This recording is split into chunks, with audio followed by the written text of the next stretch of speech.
Dana White's Contender Series. This is Season 8, Episode 10. We made it to the finale. It came quick, and now we're here. We have the last week of Dana White's Contender Series, which is bittersweet, and we're going to get things started with Muhammad Ado and Jonathan Meif. And currently, Meif is a minus 125 favorite. The comeback on Ado is plus 120. And we'll start on the Meif side. This dude is a 6-1 prospect fighting out of Australia, and he's got multiple finishes, multiple by knockout, multiple by submission. He seems to be a pretty well-rounded prospect. He's also the former champ over in Hex promotion, which we know has recently brought us Cody Haddon, who just had a big win over Dan Argueta last weekend. He brought us Gauchi, who just got a contract and a win last week as well. So I respect the promotion. I know it doesn't get, the rub that Eternal MMA gets over there, but I do think it's brought us some decent prospects. And on the flip side, we have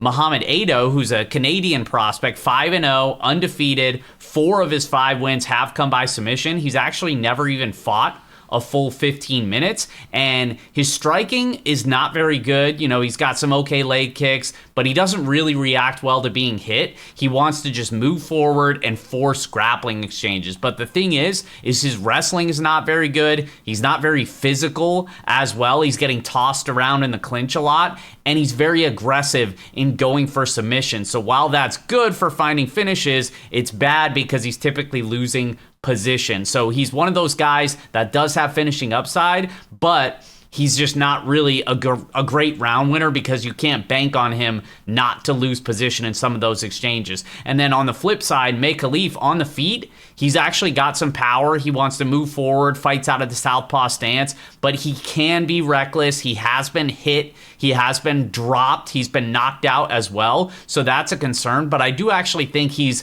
a little bit more physical than Ado. I expect him to be a little bit stronger in some of those grappling exchanges, and I do expect to see quite a bit of them. I'm going to slightly favor the Meif side because I think he's a little bit more proven. I think his wrestling's a little bit more solid as well. So we're going to say it's Jonathan Meif by decision. That's the official pick, and he's going to get things going in the D-Gen parlay. And next fight up in the women's strawweight division, we have Juliet Martinez. She's currently a minus 135 favorite with the comeback on Leslie Hernandez is plus 105. And we'll start on the Martinez side. She's a 7-0 undefeated prospect fighting out of Argentina, and 6 of her 7 wins have actually come inside the distance. She's very young, but she's very talented. She seems to be a very well-rounded prospect. She's the former SFH Atom weight champion, so she is a little bit small for the strawweight division, but she doesn't lack power. She doesn't lack physicality. She's got very powerful leg kicks on the feet. She's going to look for some spinning attacks as well. And she has a bit of a ground game. She can land takedowns, and she has some nasty ground and pound if she gets in an opportunity to land some elbows. I think the future's bright. I think she's a very good prospect. And then on the flip side, we have Leslie Hernandez, who's a 4-1 prospect fighting out of Arizona, and 2 of those wins have come by TKO. She has some power on the feet. She's a solid leg kicker as well, and she's got good takedown defense. She seems to be pretty well-rounded. She trains at the MMA lab, so you expect to see those type of things. But she's also fought her entire career over in LFA. She's only got 1 professional loss, and she seems to be decent just about wherever the fight goes. Certainly gonna have some power on the feet, but it's very generic outside of that. She's not going to blow you away in any one area. And I just kind of think all the upside is on Martinez here, who's going to be a little bit quicker on the feet. I think is going to be pumping out a little bit more volume, and I think could potentially have some grappling success as well. So I'm going to go with the young kid, Juliet Martinez. Martinez by decision. That's the official pick. Which brings us to our next matchup. This one's in the featherweight division as Antonio Montero comes in as a minus 125 favorite. The comeback on Yadier Valdel is minus 105. And we'll start on the Montero side. He's the former Shuto featherweight champion, and he is a 17-4 prospect fighting out of Brazil. He trains out at Nova União, who we just saw, the heavyweight dude who got blasted last week. He trains there as well. A bunch of other notable names from Brazil, so you guys definitely will recognize that camp. And he seems to be a pretty solid fighter. He's willing to mix it up on the feet, sharp leg kicks. He's very fast, and he's got knockout power as well. The one knock on him on the feet, he's open to being countered. He can be hit. He gets reckless at times. He's one of those guys that's just very well-rounded, very aggressive. It's not just the striking. He can land takedowns. He's pretty aggressive in looking for them at times, and he holds a black belt in Brazilian Jiu-Jitsu, has 5 submission victories to his credit. So he's a pretty solid dude. Really, the only concern is just how hittable and reckless he gets at times. And then on the flip side, Del Val is a 7-0 undefeated prospect fighting out of Cuba. He actually has a win over Michael Aswell, who fought Bogdan Grad earlier this season. Very legitimate win right there. He fights out of the southpaw stance. He's got sharp leg kicks, good counters, powerful boxing as well, but it's not just the striking with him either. He can mix in the wrestling. He's got a black belt in Brazilian Jiu-Jitsu as well, so this is going to be a really competitive fight. I like both of these guys. I could see both of them having success, even at the lower levels of the UFC, but I'm going to slightly favor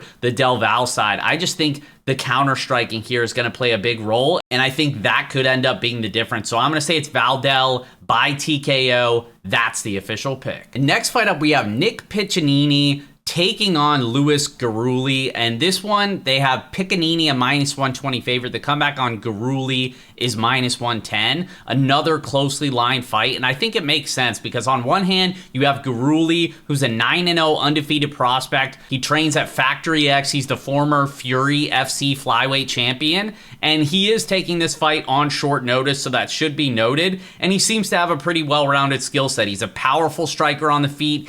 To this point, he's actually shown some pretty solid takedown defense, but I also think he hasn't faced a wrestler to this level of Piccinini. So I think that's certainly going to be tested tomorrow night. And on the flip side, Piccinini, you guys remember him because he fought on week 3 of Contender Series this season, had a win over Jack Duffy. It ended up going to a split.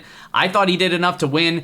Very close fight. Came down to whether or not you credited more of the damage that Duffy was landing or the control time, the grappling success that Piccinini had. But he ended up getting his hand raised. Didn't earn a contract. Now he's getting another shot here. He's a former Division I 3-time All-American, so very high-level wrestling. Wrestled at Oklahoma State. And he just seems to be somebody that I think underperformed his last time out, but it was also a very difficult matchup because Duffy did a lot of things that's going to give somebody like Piccinini problems. For starters, he was bouncing all around the outside. It was very difficult for Piccinini to track him down at times, but he was also blasting away at that lead leg of Piccinini. So that gave him an issue when trying to close distance, land his power shots, or get in on the takedowns. And then lastly, when he did get the takedowns, Duffy is a black belt. He's a very opportunistic submission grappler. He was throwing up subs left and right to the point where Piccinini was almost like worried once he took him down. Like he didn't really know what to do because he's fighting off subs. And then on the feet, he can't really track him down and he's getting his leg blasted off. So it was just a really difficult matchup. Great game plan from Duffy, and honestly, it was kind of nice to see Piccinini come through, even though, you know, a lot of those things gave him issues. I think Guli is actually a little bit easier of a matchup, not because he's a better fighter than Duffy, but I don't expect him to do a lot of those things. He's a lot more stationary on the feet. He's willing to trade in the pocket, where I think Piccinini could land some power shots. But he's also less active with his guard, less active hunting for subs. So when Piccinini consolidates that position, I don't think he's going to have to worry as much with submissions off his back like he did against the Jack Duffy. So it's one where I could see why people are kind of, you know, lost a little bit of faith in Piccinini based on that thing. But I think it was more of a matchup thing. And I actually think he looks pretty solid tomorrow night. So we're going to say it's Piccinini by decision. That's the official pick. Which brings us to our main event, and this one's in the middleweight division as Jose Geraldo Soza comes in as a -180 favorite. The comeback on Nick Klein is +140, and Klein is taking this fight on very short notice. His teammate Wes Schultz was actually supposed to step in for another dude who pulled out, and then he ended up pulling out. So now they got his teammate Nick Klein in there on short notice, and Klein is a 5-1 prospect. 4 of his 5 wins have come inside the distance. He previously fought over an LFA. The level of competition could be a little bit better, but on the feet, he definitely prefers to be grappling. Like on the feet, he's a little bit awkward at times, a little bit janky in terms of the striking. He'll poke a jab out there, mix in some leg kicks, but he wants to get his wrestling going, and his wrestling's actually pretty solid too, but he needs to be able to consolidate position on the mat. I'm not sure if he's going to be able to do that here against Jose Geraldo Soza, who's a 9-1 prospect fighting out of Brazil. 8 of his 9 wins have come inside the distance. He's very solid, very well-rounded on the feet. He's got a solid jab, can mix in the leg kicks, certainly has some power as well.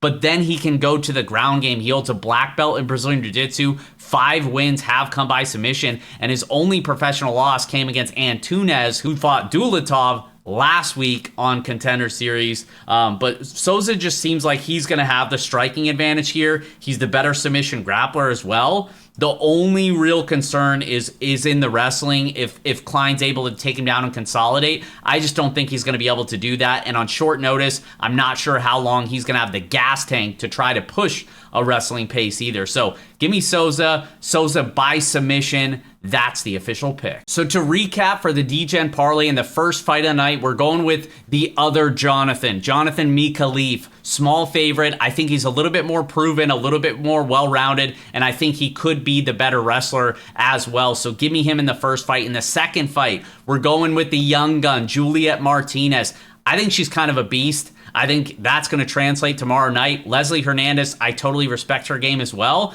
but I think the trajectory of Martinez is higher, and I think she has multiple ways to win this one. So we're going Martinez in the second fight. In the third fight, this is probably my favorite fight of the card. I'm siding with Yadier Del Val. I think both of these guys are talented. I think Del Val's just a little bit more well-rounded, and I think he's a little bit sharper defensively. I think his counter-striking is going to be the difference. So going with him in the third fight. In the fourth fight, we're going back to our guy, Nick Piccinini. He did it for us back in week 3, even though it was dicey. I expect this one to be a little bit more convincing. We're going with him in the fourth fight. And then, of course, in the main event, Jose Geraldo Soza. I just think he's much better than Nick Klein here. Klein coming in on short notice. I think Soza's going to have the striking advantage, and I think he's the more dangerous submission grappler once this fight hits the mat as well. So that's going to do it, guys. As always, appreciate you watching all season long. It's been a fun season, and be sure to let me know in the comments if you enjoyed this series on Contender Series. Hopefully, you'll come around and start watching my UFC